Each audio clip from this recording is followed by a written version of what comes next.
சட்டப்பேரவையில் தமிழக முதலமைச்சர் உரையாற்றிய அந்த காட்சிகளை தற்போது பார்ப்போம். சொல்லிருக்கீங்களா? சொல்லுங்க. இதை எழுத நான் கேட்கிறேன், சொல்லுங்க. இதுக்கு பதில் சொல்லுங்க. அப்ப என்ன செஞ்சீங்க? நாங்க கிட்டத்தட்ட 54 கடிதங்கள் அனுப்பிச்சு வச்சிருக்கோம். இது வரைக்கும் பிரதமர் நிறைய சந்திக்கிற முதலமைச்சர். இப்ப நீங்க டெல்லி போயிட்டு இருந்தீங்களா, சொல்லிட்டு இருந்தீங்களா? இதை பத்தி சொல்லிருக்கீங்களா? சொல்லுங்க. இதை எழுத நான் கேட்கிறேன், சொல்லுங்க. இதுக்கு பதில் சொல்லுங்க. அப்ப என்ன செஞ்சீங்க? நாங்க கிட்டத்தட்ட 54 கடிதங்கள் அனுப்பிச்சு வச்சிருக்கோம். இது வரைக்கும் பிரதமர் நிறைய சந்திக்கிற முதலமைச்சர். இப்ப நீங்க டெல்லி போயிட்டு இருந்தீங்களா, சொல்லிட்டு இருந்தீங்களா? இதை பத்தி சொல்லிருக்கீங்களா? சொல்லுங்க. இதை எழுத நான் கேட்கிறேன், சொல்லுங்க. இதுக்கு பதில் சொல்லுங்க. அப்ப என்ன செஞ்சீங்க? நாங்க கிட்டத்தட்ட 54 கடிதங்கள் அனுப்பிச்சு வச்சிருக்கோம். இது வரைக்கும் பிரதமர் நிறைய சந்திக்கிற முதலமைச்சர். இப்ப நீங்க டெல்லி போயிட்டு இருந்தீங்களா, சொல்லிட்டு இருந்தீங்களா? இதை பத்தி சொல்லிருக்கீங்களா? சொல்லுங்க. கச்சத்தீவு விவகாரத்தில் 4 வருடங்களாக திமுக அரசு என்ன செய்தது என சட்டப்பேரவையில் எதிர்க்கட்சித் தலைவர் இபிஎஸ் எழுப்பிய கேள்விக்கு முதலமைச்சர் மு.க.ஸ்டாலின் அவர்கள் பதிலளித்திருக்கிறார். கச்சத்தீவை மீட்க கடந்த 4 வருடங்களாக திமுக அரசு என்ன நடவடிக்கை எடுத்துள்ளது என்றும் கச்சத்தீவை இலங்கையிடமிருந்து திரும்பப் பெற வலியுறுத்தி சட்டப்பேரவையில் முதலமைச்சர் தனி தீர்மானம் என்று தெரிவிக்கப்பட்டிருக்கிறது. கோரிக்கை அடங்கிய அது எல்லா ஆதாரங்களும் கொடுத்துட்டு இருந்திருக்கிறேன். இதை விட வேற என்ன செய்ய முடியும்? 54 கடிதம் அனுப்பிச்சிருக்கிறேன். ஜெய்சங்கரை பார்க்கிற போது, வெளியுறவுத்துறை அமைச்சர் பார்க்கும் போது இந்த பிரச்சனை சொல்லிட்டு இருந்திருக்கிறோம். நீங்க பேசலன்னு சொல்லவே இல்லை, நீங்க ஈடுபடலன்னு சொல்லவே இல்லை. அம்மையார் அவர்களே நீதிமன்றத்துக்கு போனதை நானே பேச சொன்னேன். அதுல என்ன தவறு இருக்கு?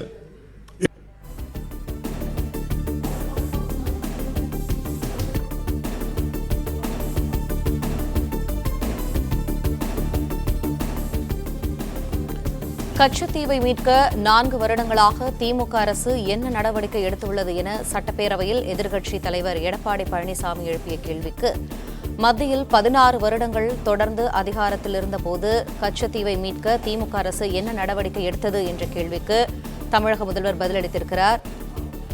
மீனவர் பிரச்சினை தொடர்பாக கிட்டத்தட்ட 54 கடிதங்களை பிரதமருக்கு அனுப்பியுள்ளதாக தமிழக முதல்வர் பதிலளித்திருக்கிறார். அண்மையில் டெல்லி சென்று வந்த இபிஎஸ் கச்சத்தீவை மீட்க வேண்டும் என்று சொல்லிவிட்டு வந்தீர்களா என்றும் எதிர்க்கட்சித் தலைவரை பார்த்து அவர் கேள்வி எழுப்பியிருக்கிறார்.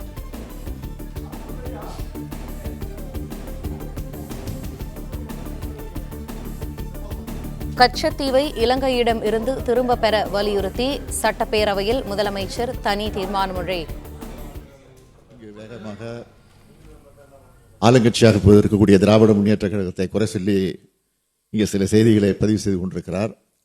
நான் ஏற்கனவே ஒரு பெயரை குறிப்பிட்டு சொன்னதற்கு நீங்கள் அதற்கு அப்ஜெக்ஷன் சொல்லி இந்த தீர்மானம் முறையாக தலைவர்கள் இங்கு வேகமாக ஆளுங்கட்சியாக இருக்கக்கூடிய திராவிட முன்னேற்ற கழகத்தை குறை சொல்லி இங்கே சில செய்திகளை பதிவு செய்து கொண்டிருக்கிறார். நான் ஏற்கனவே ஒரு பெயரை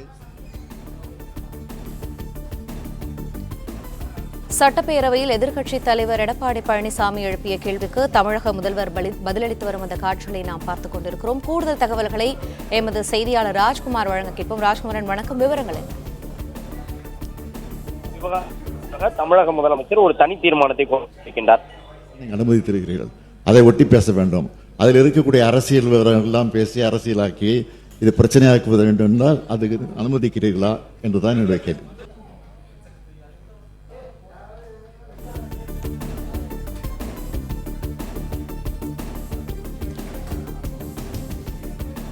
சட்டப்பேரவையில் எதிர்க்கட்சித் தலைவர் எடப்பாடி பழனிசாமி எழுப்பிய கேள்விக்கு முதலமைச்சர் மு.க.ஸ்டாலின் பதிலளித்து வருகிறார். இது தொடர்பான கூடுதல் தகவல்களை எமது செய்தியாளர் ராஜகுமரன் வழங்க கேட்போம். ராஜகுமரன், விவரங்கள். கச்சத்தீவை மீட்பது தொடர்பாக தமிழக முதலமைச்சர் சட்டப்பேரவையிலே தனி தீர்மானம் கொண்டு வந்திருக்கக்கூடிய சூழ்நிலையில் எதிர்க்கட்சித் தலைவருக்கும் முதலமைச்சருக்கும் இடையே தற்பொழுது காரசாரமான விவாதம் நடைபெற்று வருகின்றது. அதிலும் குறிப்பாக எதிர்க்கட்சித் தலைவர் எடப்பாடி பழனிசாமி பேசும் பொழுது கச்சத்தீவை மீட்க வேண்டும் என்று தற்போது பேசக்கூடிய தமிழ்நாடு முதலமைச்சர் ஆட்சி அதிகாரத்தில் 16 ஆண்டுகள் மத்தியில் நீங்கள் பங்கு பெற்றிருந்தீர்கள். வாஜ்பாய், அவருக்கு முன்பாக ஐ.கே. குஜ்ரால், தேவகவுடா, அதற்கு பிறகு சிங் என்று பலருடைய ஆட்சி காலத்தில் 16 ஆண்டுகள் மத்தியில் பதவியில் இருந்த காலகட்டத்தில் திமுக கச்சத்தீவை மீட்பதற்கு எடுத்த நடவடிக்கை என்ன? 16 ஆண்டுகளை விட்டு விடுங்கள். கடந்த 4 ஆண்டு காலமாக தமிழ்நாட்டில் ஆட்சியில் இருக்கக்கூடிய திமுக கச்சத்தீவை மீட்பதற்காக என்ன நடவடிக்கை எடுத்தது? தேர்தல் நெருங்கக்கூடிய சூழ்நிலையில் கச்சத்தீவு தொடர்பாக தீர்மானம் கொண்டு வந்திருக்கின்றார்கள் என்று விமர்சிக்கக்கூடிய வகையிலே எதிர்க்கட்சித் தலைவர் எடப்பாடி பழனிசாமி தன்னுடைய குற்றச்சாட்டை முன்வைத்தார். அப்பொழுது குறுக்கீடு செய்த தமிழ்நாடு முதலமைச்சர் தீர்மானத்தை ஆதரிக்கின்றீர்களா இல்லையா என்பதை மட்டும் எதிர்க்கட்சித் தலைவராகிய நீங்கள் தெரிவிக்க வேண்டும். கச்சத்தீவு தொடர்பாக மத்தியில் ஆட்சி அதிகாரத்தில் இருந்த பொழுது திமுக என்ன செய்தது என்று கேள்வி கேட்கக்கூடிய உங்களை பார்த்து நாங்கள் கேட்கின்றோம்.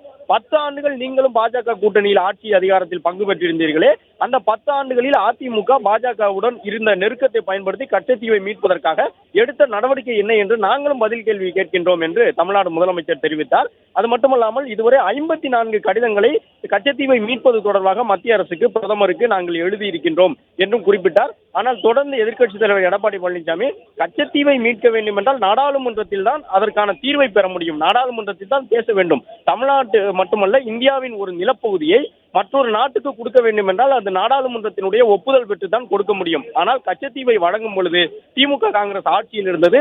நாடாளுமன்றத்தின் எந்த ஒரு அவையிலும் 2 அவையிலும் தீர்மானம் கொண்டு வந்து நிறைவேற்றினால் மட்டும்தான் இந்திய நாட்டினுடைய ஒரு நிலப்பகுதியை மற்ற நாட்டுக்கு கொடுக்க முடியும். ஆனால் அதுபோன்ற தீர்மானங்களை கொண்டு வராமல் நாடாளுமன்றத்தில் அந்த போன்ற கச்சத்தீவை தாரை வார்த்து விட்டார்கள் என்று குற்றம் சாட்டியிருந்தார்.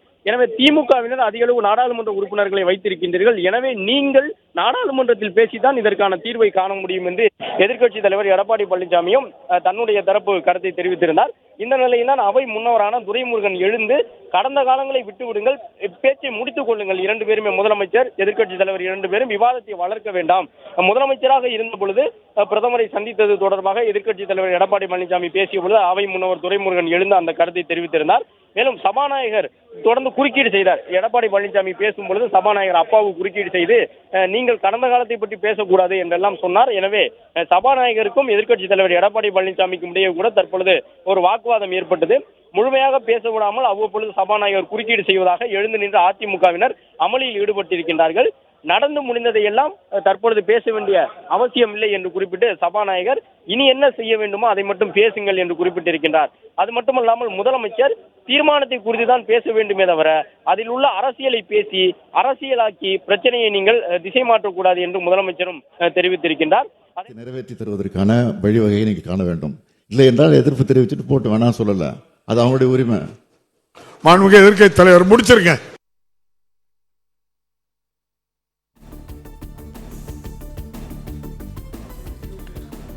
ராஜகுமரன், தற்போது எதிர்க்கட்சித் தலைவருக்கும் தமிழக முதலமைச்சருக்குமான உரையாடல் என்ன? அது தொடர்பான முழு விவரங்களையும் பதிவு பண்ணுங்க. கச்சத்தீவை பொறுத்தவரை தமிழ்நாடு சட்டமன்றத்தில் எப்பொழுதெல்லாம் அது விவாதத்திற்கு எடுத்துக் கொள்ளப்படுகின்றதோ அப்பொழுதெல்லாம் காரசாரமான விவாதம் நடைபெறும். இன்றும் பேரவை தொடங்கி கிட்டத்தட்ட 2 மணி நேரங்களுக்கு மேலாக பேரவை அமைதியாக நடைபெற்றுக் கொண்டிருந்தது. கச்சத்தீவு தீர்மானம் தொடர்பாக எதிர்க்கட்சித் தலைவர் எடப்பாடி பழனிசாமி பங்கேற்று பேசும் பொழுது அவர் கூறியிருந்த ஒரு சில கருத்துக்கள் தற்பொழுது அதிமுகவினருக்கும் திமுகவினருக்கும் இடையே கடும் வாக்குவாதத்தை எழுப்பியிருக்கின்றது. குறிப்பாக எதிர்க்கட்சித் தலைவர் எடப்பாடி பழனிசாமி கச்சத்தீவு தொடர்பாக 16 ஆண்டுகள் ஐக்கிய குஜராத் தேவகம் இருக்கட்டும், முதலமைச்சர் பேசினா போதும், தேவையில்லை போதும். இந்த அரசியல் தீர்மானத்தின் மீது மாண்புமிகு உறுப்பினர்கள் திரு வேல்முருகன் அவர்கள் இதை வரவேற்று பேசுகையில் கன்னியாகுமரி மற்றும் திருத்தணி இணைக்கப்பட்ட அதே நாளில் உரிமை போர் தொடங்கியிருப்பதாக குறிப்பிட்டு உணர்ச்சி பெருக்கோடு தன்னுடைய உரிமை குரலை இங்கே பதிவு செய்திருக்கிறார். அதேபோல திரு ER ஈஸ்வரன் அவர்கள் இந்த பிரச்சனையை அரசியல் ரீதியாக பார்க்காமல் தமிழக மீனவர்கள் மற்றும் படகுகள் தொடர்ந்து சிறைபிடிக்கப்பட்டு வருவதை பற்றி குறிப்பிட்டு வரவேற்று பேசியிருக்கிறார்கள். திரு ப. அப்துல் சமத் அவர்கள் மற்றும் திரு மு. ஜெகன்மூர்த்தி அவர்கள் தமிழக மீனவர்கள் படக்கூடிய துன்பங்களை குறித்து குறிப்பிட்டு மாண்புமிகு பிரதமர் இலங்கை செல்லும் போது இதை பேச வேண்டும் என்று வலியுறுத்தி காட்டி வரவேற்றிருக்கிறார். டாக்டர் சதன் திருமலைக்குமார் அவர்கள் திரு வைகோ அவர்கள் நாடாளுமன்றத்தில் வலியுறுத்தி பேசியதை குறிப்பிட்டு அதை வரவேற்றிருக்கிறார்கள். மாண்புமிகு உறுப்பினர் ராமச்சந்திரன் அவர்கள் உரையாற்றுகையில் 1974 மற்றும் 76 ஆண்டுகளில் போடப்பட்டிருக்கக்கூடிய ஒப்பந்தங்கள் குறித்து விரிவாக உரையாற்றிய கருத்துக்களை தெரிவித்து வரவேற்றிருக்கிறார்.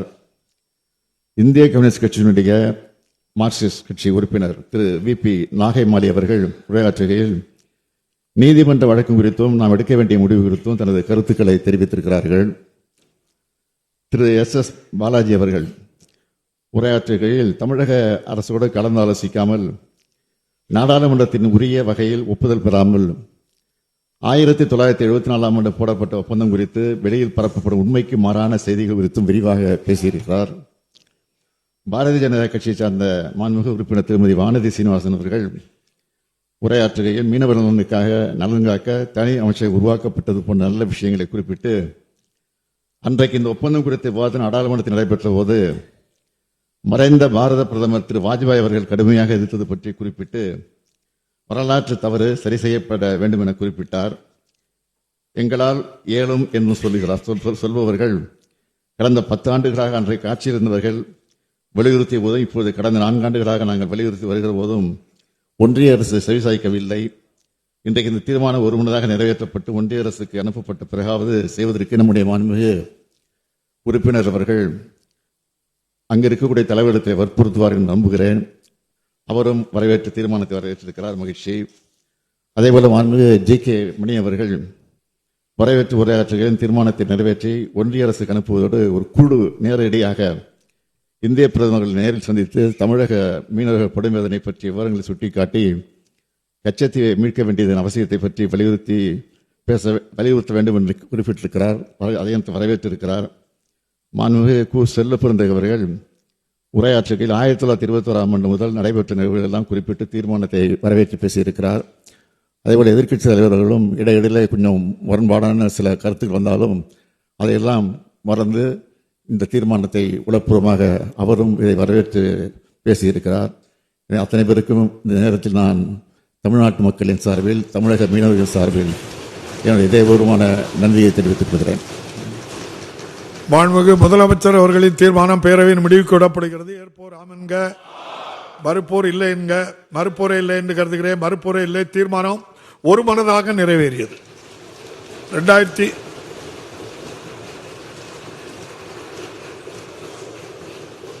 2025-26 ஆண்டுக்கான மானிய கோரிக்கையின் மீது விவாதமும் வாக்கெடுப்போம். மானிய கோரிக்கை 5 வேளாண்மை மற்றும் உழவர் நலத்துறை. மாண்புமிகு வேளாண்மை உழவர் நலத்துறை அமைச்சர் அவர்கள்.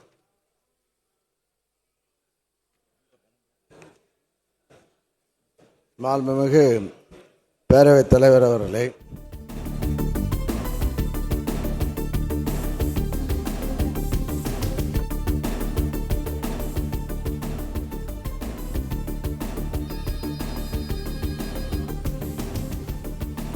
அண்மை செய்தியை பார்த்துக் கொண்டிருக்கிறோம். கச்சத்தீவு விவகாரம் தொடர்பாக முதலமைச்சரின் தீர்மானம் தற்போது நிறைவேறியிருக்கிறது. இது தொடர்பான கூடுதல் தகவல்களை எமது செய்தியாளர் ராஜ்குமரன் வழங்க கேட்போம்.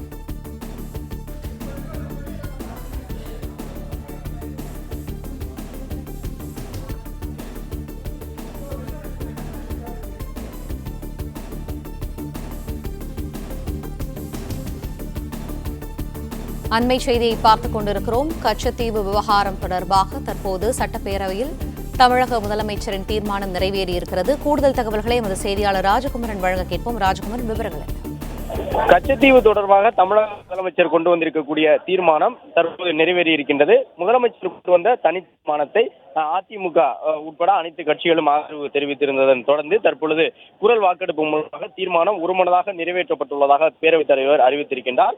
பாஜகவும் இந்த தீர்மானத்தை ஆதரித்திருக்கின்றது. தீர்மானத்தில் பங்கேற்று பேசியிருந்த பாஜகவின் வானதி சீனிவாசன் தமிழக அரசுக்கு எதிராக ஒரு சில கருத்துக்களை சொல்லியிருந்தாலும் கூட மீனவர்களின் நலனுக்காக இந்த தீர்மானத்தை நாங்கள் ஆதரிக்கின்றோம் என்று வானதி சீனிவாசன் தெரிவித்தார். எனவே பாஜகவும் இந்த தீர்மானத்திற்கு ஆதரவு கொடுத்திருந்தது. பாஜகவினுடைய பங்கேற்று பேசி தீர்மானத்திற்கு ஆதரவு தெரிவித்திருந்தார். ஆனால் இந்த தீர்மானம் விவாதத்திற்கு எடுத்துக் கொள்ளப்பட்ட நிலையில் பாஜகவின் வானதி சீனிவாசன் காங்கிரஸ் மற்றும் திமுக ஆட்சிதான் கச்சத்தீவு இலங்கைக்கு தாரை வார்க்கப்பட்டது என்ற ஒரு விமர்சனத்தை முன்வைத்தார். அப்பொழுது சட்ட அவையில் அமளி ஏற்பட்டது.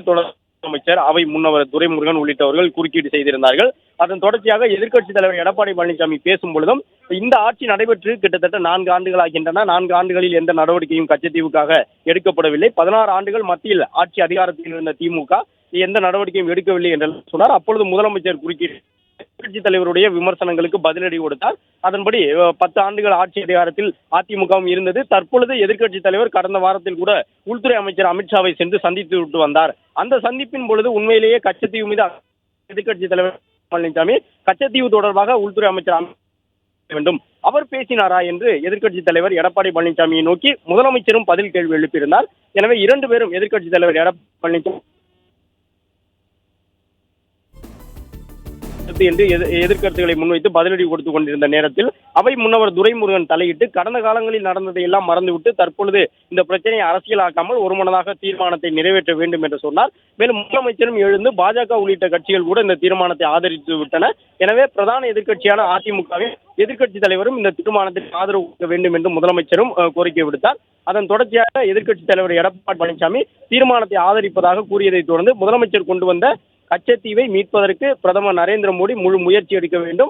அது மட்டுமல்லாமல் இலங்கைக்கு செல்லக்கூடிய பிரதமர் அங்கு சிறை வைக்கப்பட்டிருக்கக்கூடிய தமிழக மீனவர்களை மீட்பதுடன் இலங்கையில் பிடித்து வைக்கப்பட்டிருக்கக்கூடிய தமிழ்நாட்டு மீனவர்களுடைய மீன்பிடி படகுகளையும் மீட்டு வருவதற்கு உரிய நடவடிக்கை எடுக்க வேண்டும் என்ற இரண்டு வலியுறுத்தல்களோடு முதலமைச்சர் கொண்டு வந்திருந்த மத்திய அரசை நோக்கிய இந்த தீர்மானம் ஒருமனதாக தமிழ்நாடு சட்டப்பேரவையில் நிறைவேற்றப்பட்டிருக்கின்றது. மேலும் பாஜக உள்ளிட்ட கட்சியும் இந்த தீர்மானத்தை ஆதரித்திருக்கின்றன.